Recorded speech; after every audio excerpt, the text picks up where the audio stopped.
Hello. So Bethany and I are here to talk about the 2020 files. I'm happy to say they're updated, ready to go, and ready for you guys to observe.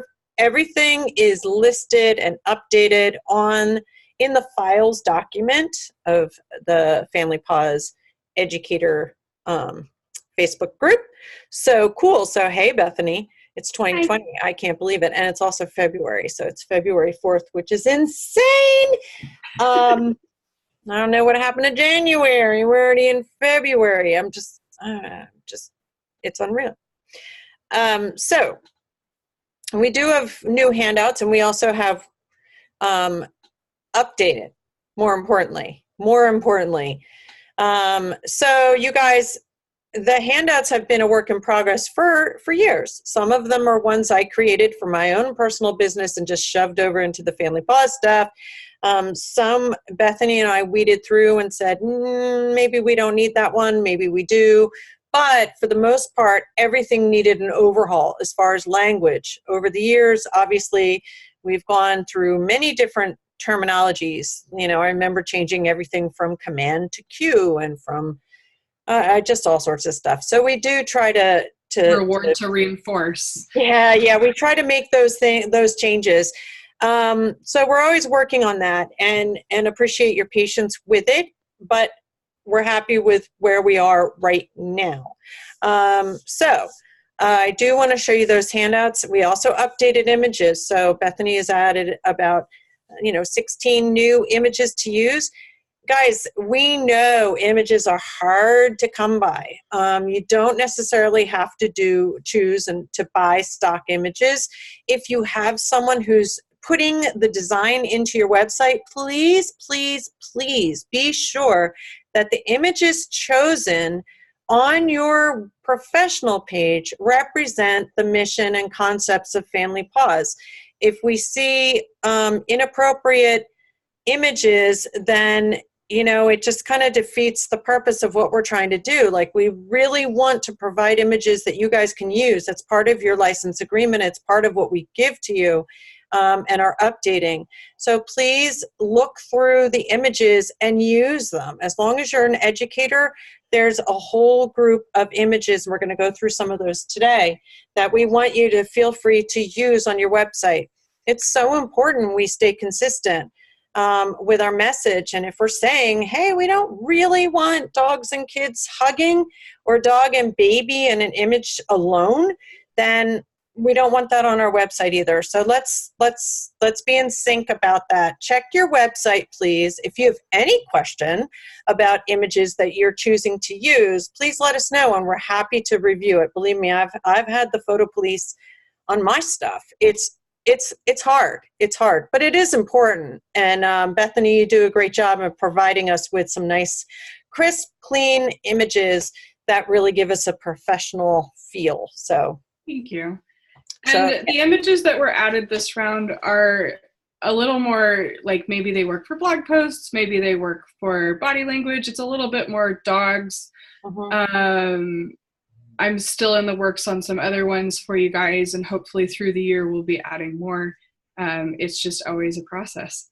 It is a process. And I know you're always looking for diversity, and that's not as easy to come by as one might think, but we're always looking, and we're doing the best that we can with those images. And I have no problem purchasing images, stock images. If someone finds something that they want to use, let me know, because, again, we want to create images that you all can use. And actually, that reminds me, there are some stock images I do want to throw up there in the images file, but they will be listed separate because they've been licensed through whatever it is, Adobe Photo or whatever.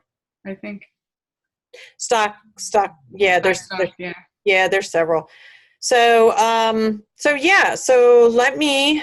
The other thing is, I'm excited. We've got several different events that Family Pause will be represented at. Postpartum Support International, we will definitely have some things in their program.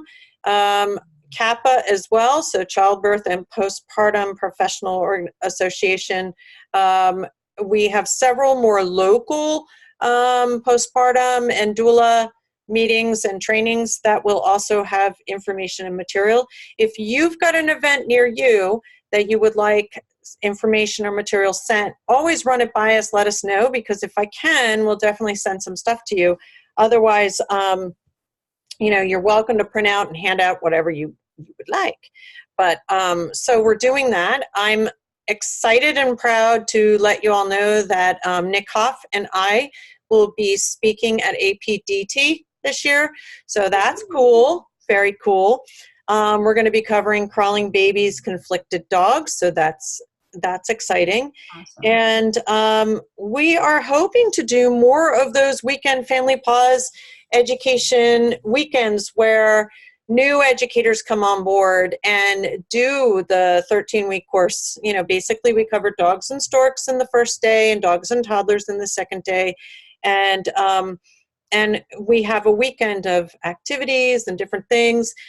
So if you are in an area where you'd like to build the Family Paws team, let me know, because it is helpful to have others who you can refer to and who are sharing the message and helping with marketing and those kinds of things. So let us know, but we will be in Grand Rapids doing, Kathy Ricefield has put together a really nice group, and we will be in Grand Rapids in April. I think it's April 21st, I believe. So I just want to double check that. I feel there's a lot going on this year, which is really, really, really great. So yes, it is the 20th. Anyway, it's around there. Yeah, it's in April. So it'll be on the events page. I can't see. So that's all good. And please also let us know about your events. Hosanna is doing the event page. So I think she's got a way to fill things in using Google Forms. So please take advantage of that. And we're going to jump. Go ahead, Bethany. Nope. Sorry. We're good. We're going to jump in and look at these files. So again, I apologize, but whenever, things change and people come and go and stuff, we want to update the files so that truly only educators have access. I think that's very important and we all value that. So videos and webinars, if you haven't looked there in a while, there's some things in there. John Visconti's Fetch More Dollars is in there. And there's some other things, presentations. Please know, don't forget to download the presentation to your computer or your, what's it called? Flash drive. We don't want people logging into their Google Drive at the location they're doing the presentation, because once you enter your password, now other people can essentially probably get into your Google Drive, and we don't really want to access that for everybody. So please remember to download those things. I encourage people to do a flash drive. Just makes it easier. Okay, let's see, new educator stuff. I always think everybody forgets about this stuff. Logos, marketing information, some of that's old, but images. So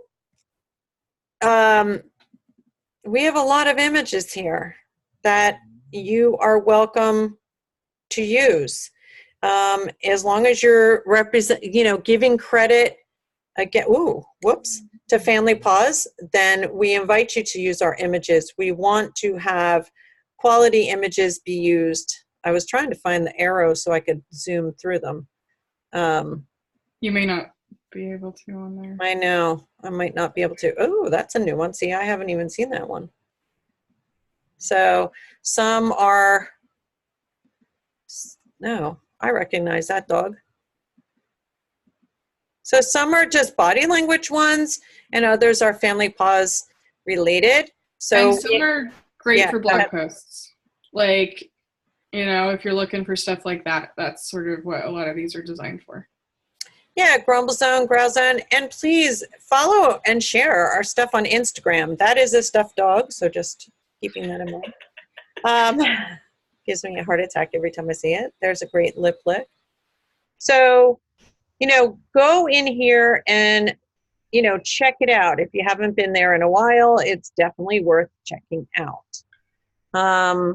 Okay. So Handouts. yeah. Let's go to handouts. Handouts is really exciting. So we do have things in other languages, but we're always expanding on that. However, everything has been, thanks to Bethany, updated and beautifully formatted. So you can see this is a checklist that's not meant to be printed out. So that's a checklist that gives ideas. We changed some of the wording for things. Yep. Made sure things were copyrighted. Some of the handouts are not massively different, where we just made sure the formatting was clean, that they, maybe we fit them to one page if there was extra spaces or things. Other handouts are more extensively edited. So you may want to look through them and see what's new. This one is brand new, and I'm actually excited about it. Not that I want incidents to occur. But we kind of came up with this one as we were talking through oops moments in class last year. And we kind of went, oh, you know what? People need to know what to do if something really goes bad, if something goes really wrong. And so this is really meant to be just a brief information gathering piece. And it's also meant to give people 6 quick steps to really consider if something happens in their family. So separate child and dog immediately with a physical barrier, seek medical attention if necessary, take photographs of any visible injuries, call our support line or contact an educator. Both options are there for you. Hand this incident report to your educator when you contact them. Yes. Consider reaching out to a mental health professional, contact your veterinarian for medical assessment. So this is not meant to be the whole story, but it's meant to get people in the right direction. And we're really hoping that you get this handout to local hospitals, pediatricians, veterinarians, get it out to places who are going to be that first line of contact when something goes wrong, so that they can hand this to people and say, all right, we can fill out some basic questions as soon as possible when your memory is sort of fresh about what actually happened. Obviously, you will be asking further questions before making recommendations, but this is to get you some key information before things get, too far along.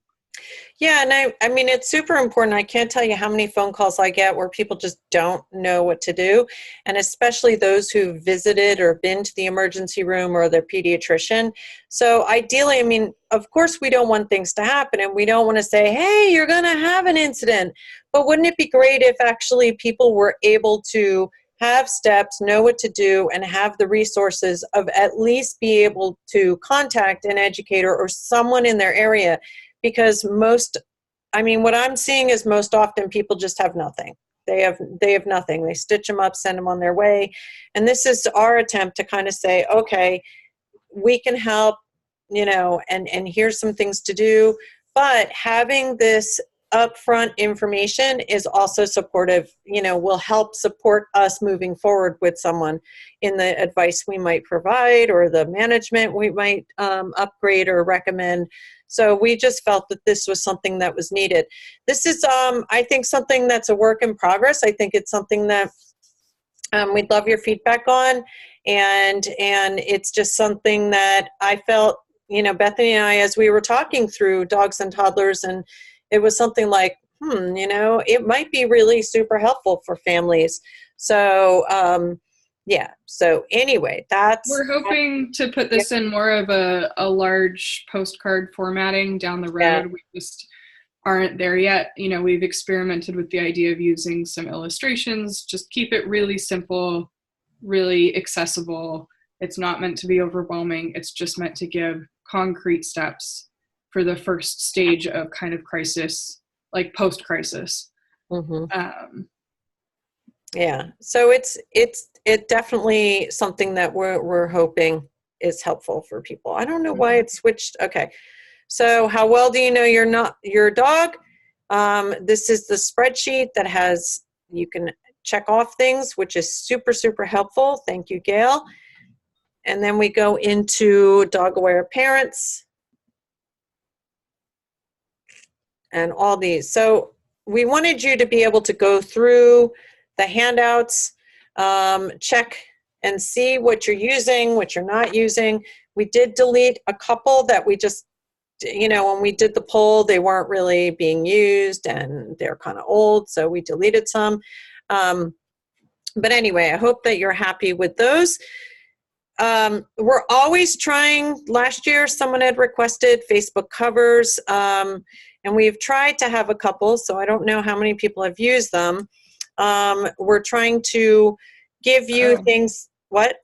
I just saw we'll need to update the educator on those. Yeah. I know I was going to delete these, but these are just a sample of what we had last year. We are going to be updating those, obviously. There are some, so I'm going to have these redone, but there are some newer ones that I'm having done as well. But that's a continued work in progress. I don't know, where did they go? Because actually I had some. I'm wondering if I deleted the wrong ones. That is possible when I go through the files. Educator tools, I think sometimes people forget about this, but we do have tools in here. We have printable memes, we have all sorts of memes, we have illustrations. Steve Bishop has done these nice illustrations that give us some examples. I use these in my posts often, to talk about different body language, different things. So sometimes I like to use images, and other times I like to kind of have it be a little lighter, and those are really great for that. There also is the printable, not the printable, the body language cards and information. This is us, that's us talking about that last year. So here's the file, the PDF, with the different cards that you can print out and laminate, so don't forget about these things. These are things that if you printed them out and laminated them, they can be a nice complement for in-home consultations, especially when it comes to talking about body language. And then, of course, laminated items work really well with dry erase markers. Yes, totally. I love it. I totally love it. So, and then our badges. We opted, really everybody needs different formats. It's always funny. It never fails. I always get my graphic person to design it, and then there's a format that we didn't have. But it's really important to me that we don't have outdated badges on our website. So please do update that. We specifically changed it from having the years on there to having it be just educator, because it's just too hard to keep track. And I know it's super hard, and everybody has to pay to have their web person put them up and all that stuff. So we just put it as educator, so that it's easier. So you don't have to update the year every single year. I hope that that's helpful, but please get rid of the old ones, because it doesn't look good when it's like 2013 educator and it's like 2020. So I never like to see that. But so I appreciate those who've already updated. Again, our goal is to continue providing whatever, different resources. We are going to have an educator chat February, oh my goodness, I think it's February 20th. And so that's right before I head out I hope it's right before I head out to Texas for the Arts and Science Animal Training Conference. Yeah. So let us know if you have anything else going on. Sorry, Alexa just went off. She goes off. I don't know how to turn off notifications. Somehow I triggered her I set it so she tells me my notifications, the most annoying thing in the world. But anyway, we also are offering new this year, Dogs and Storks 3 times in this year, and then Dogs and Toddlers 4 times in this year. The intention is to raise awareness about these programs, raise awareness about you guys as educators, field people into, the locator area, the locator page, so that they contact you. That is the goal. So we're always trying to send people to their local educator. The dogs and toddlers, the reason I wanted to do that more is because it's just been it's been, to me, it's the most needed program, but it's been harder to get people to sign up for or get it out there. So we wanted to throw it out there and get it in front of the public a little bit more on a regular basis. So I hope that that's good. And anything else, Bethany, that you wanted to add? Just a reminder that you had added links to the recordings of the webinars that people can share with their clients. Oh yeah, I totally did. And I have to say, I used that with an expecting family recently. They're due in March, and before we even started things, I had them watch the dogs and storks. And then when I went in for the initial consult, it was so much easier to have kind of this platform where they were already familiar with the concepts, and we were able to just kind of then look at their dogs within that context. And I think it was a really helpful thing. So I just want people to know those are available to share with your clients. Yeah, the file section on the educator on the Facebook group is getting a little wild again. So we might have to go in and weed some things out, or I don't know, group things. It's not the best of grouping, but we'll see what we can do. So that is exactly how those are intended to be used. Those are older recordings. They're not live, so it's just so, and they're only available for educators to use in that way. And I think it's a huge compliment to your consult. The other thing is, and we were talking about this in class, is that it's you can't always get to your client right away. So having the videos and having the handouts and starting the conversation before you can physically get there is also totally appropriate and really, really super helpful, and something that you should probably, ask for a percentage or for a payment ahead of time, so that you can give information and, stuff. I know sometimes I might book 4 weeks out or something, and someone who's expecting soon or has an issue, they're going to want information right away. So it's we want to provide that information, but we also want to get paid for it. So that's something to consider in your packaging and how you guys do that on your own, in your own business. But I hope that's helpful. Yes. All right. Anything else you can think of? I think that's it. All right, it's going to be a great year, and I hope everybody has gotten off to a great start already. And thank you for all you do in helping to create dog-aware generations. Now, how do I end it?